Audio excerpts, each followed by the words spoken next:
नमस्कार मेरे प्यारे प्यारे साथियों, कैसे हैं आप लोग। स्वागत है आपका एक और नई वीडियो पर। तो आज हमें करने जा रहा है एक्सरसाइज 8.1 का क्वेश्चन नंबर 4।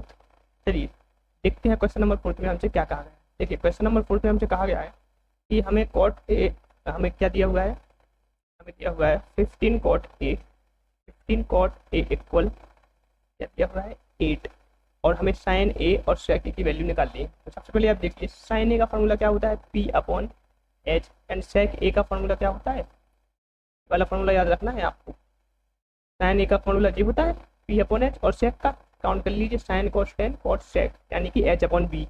इसका क्या होता है एच अपॉन बी। तो सबसे पहले हमें परपेंडिकुलर चाहिए, हाइपोटेनस चाहिए और बेस चाहिए। क्या क्या चाहिए हमें, हमें चाहिए परपेंडिकुलर, परपेंडिकुलर चाहिए, हाइपोटेनस चाहिए और हमें क्या चाहिए बेस। तब जाके हम इसमें रख देंगे तो हमारी वैल्यू आ जाएगी। लेकिन हमें दिया हुआ तो ये है, इससे कैसे आएगा। देखिए सिंपली आपको क्या करना है, 40 यहीं लिखा रहने दीजिए और जो 15 है ना इसको अपॉन में ले आइए, तो 8/15। अब देखिए कॉट ए की वैल्यू हमारी 8/15 आ गई है, लेकिन कॉट ए का फॉर्मूला क्या होता है sine cos tan cot. Cot A का फॉर्मूला होता है, कॉट का फॉर्मूला क्या होता है हमारा पी अपॉन पी। इसका मतलब यहाँ से हमें क्या मिलेगा, कंपेयर करेंगे जब फर्स्ट और सेकंड को, तो देखिए कॉट ए इक्वल जे है, कॉट ए इक्वल जे है। इसका मतलब 8/15 इक्वल क्या हो जाएगा बी अपॉन पी। ये क्यों हुआ, क्योंकि आपको पता है कि अगर किसी भी इक्वेशन की लेफ्ट हैंड साइड इक्वल हो या फिर राइट हैंड साइड इक्वल हो तो उसकी अगली वाली साइड ऑटोमेटिकली इक्वल हो जाती है। जैसे एग्जांपल के लिए यहाँ पर कॉट इक्वल 8/15 था, एंड यहाँ पर दूसरी इक्वेशन में कॉट इक्वल हमारा क्या था बी अपॉन पी। कॉट यहाँ पर इक्वल है तो 8/15 और बी अपॉन पी भी क्या हो जाएगा हमारा इक्वल। आई समझ में आता बात आप लोग की। चलिए ठीक है, अब हम लोग को क्या करना है,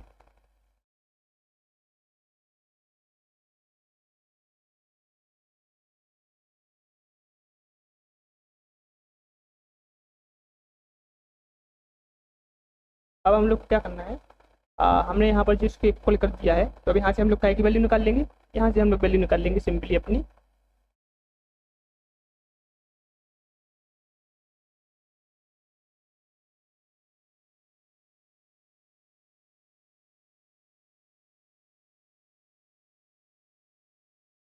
बेस और हाइपोटेनियस की देखिए, बेस के सामने क्या है 8, तो बेस कितना आ गया हमारा, बेस हमारा आ जाएगा 8, एंड हाइपोटेनियस कितना आ जाएगा हमारा 15।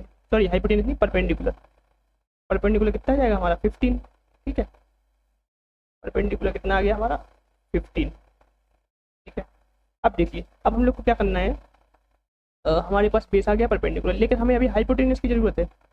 हाइपोटेनियस की जरूरत है तो हाइपोटेनियस कैसे आएगा, by Pythagoras theorem, by Pythagoras theorem. क्योंकि हमें पता है कि पाइथागोरस थ्योरम हमें क्या बताती है, बेस परपेंडिकुलर और हाइपोटेनियस के बीच में रिलेशन। तो पाइथागोरस थ्योरम जब लगाएंगे तो क्या हो जाएगा एच का square equal P square plus B square. ठीक है, तो एच का स्क्वायर हमें निकालना है, यानी कि एच हमें निकालना है, परपेंडिकुलर 15 है, 15 का स्क्वायर, एंड बेस हमारा कितना है, बेस है हमारा 8, तो 8 का स्क्वायर। सिंपली इसको सॉल्व करेंगे तो क्या होगा, 15 का स्क्वायर होता है 225 प्लस 8 का स्क्वायर होता है 64। आगे सॉल्व करेंगे तो क्या हो जाएगा 9, 6 2 8 एंड 2, और ये हमारा होता है 17 का स्क्वायर। आप चेक कर सकते हैं। तो हाइपोटेनियस क्या आ जाएगा 17। कैसे, अगली स्टेप में एक स्टेप मैंने मिस कर दी है, अगली स्टेप में ये स्क्वायर जाके यहाँ पर स्क्वायर रूट बनेगा और फिर हमारा 17 आ जाएगा। ठीक है, तो अब हमारे पास हाइपोटेनियस है, बेस है परपेंडिकुलर, सिंपली बस अब निकाल लेंगे, कोई दिक्कत की बात नहीं है। साइन ए का फॉर्मूला लगाएंगे, साइन ए का फॉर्मूला क्या होता है, वी नो साइन इक्वल क्या होता है, ये लिखा है आपके सामने परपेंडिकुलर अपॉन हाइपोटेनियस। तो परपेंडिकुलर अपॉन हाइपोटेनियस से क्या आ जाएगा साइन ए, परपेंडिकुलर कितना है 15 एंड हाइपोटेनियस कितना आ गया 17। साइन ए हो गया एक आंसर, और दूसरा आंसर क्या निकालना है हमें, दूसरा हमें निकालना है भाई क्या निकालना है दूसरा, एक सेकेंड, इसको थोड़ा सा हम लोग साइड में रख लेंगे ताकि कोई दिक्कत ना हो गई।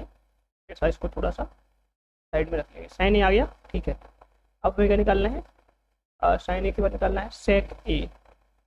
सेक ए कैसे हो जाए, सेक ए क्या हो जाएगा, देखिए sine cos tan cot sec, sec यानी कि H upon B, H upon B होता है सेक, तो सेक की वैल्यू क्या आ जाएगी, हाइपोटेनस 17 आया है एंड बेस हमारा आया है 8, तो हमारा सिंपली क्या हो गया आंसर। तो बच्चों देखो, अगर आप लोगों ने बेसिक नहीं पढ़े हैं ना तो आपको थोड़ी सी दिक्कत हो रही होगी। इसके लिए आप लोग क्या कर सकते हैं, आप लोग चैनल पर जाइए हमारे, उसमें चैनल में आपको प्लेलिस्ट मिल जाएगी, एक ट्रिग्नोमेट्री नाम करके पूरी प्लेलिस्ट मिल जाएगी क्लास 10 की, उसमें एकदम बेसिक से ट्रिग्नोमेट्री है, और आगे और भी चैप्टर आने वाले हैं, आप लोग बिल्कुल शुरू से स्टार्ट कर सकते हैं। एक ही जगह पे आपको सब कुछ मिल जाएगा, एक ही चैनल पे। चलिए मिलते हैं आपसे अगली वीडियो में अगले क्वेश्चन के साथ। तब तक के लिए टेक केयर, थैंक यू।